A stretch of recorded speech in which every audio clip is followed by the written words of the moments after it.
بسم الله الرحمن الرحيم.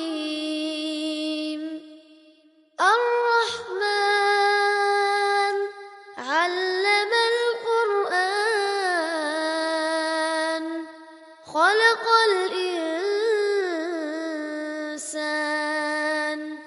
علمه البيان.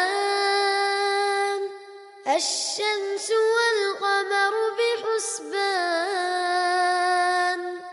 والنجم والشجر يسجدان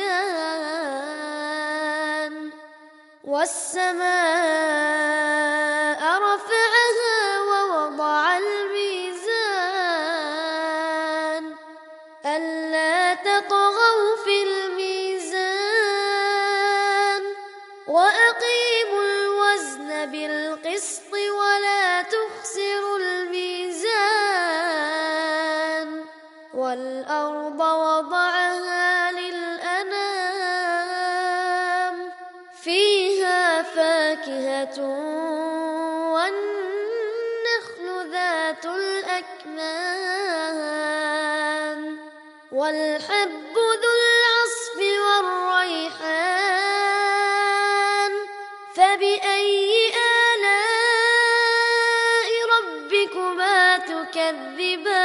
تكذبان خلق الإنسان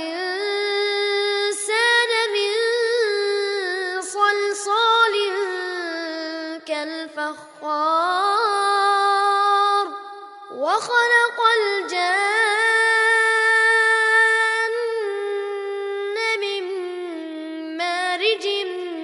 من نار فبأي آلاء ربكما تكذبان رب المشرقين ورب المغربين فبأي آلاء ربكما تكذبان مرج البحرين يلتقيان بينهما برزخ لا يبغيان فبأي آلاء ربكما تكذبان يخرج منهما اللؤلؤ والمرجان فبأي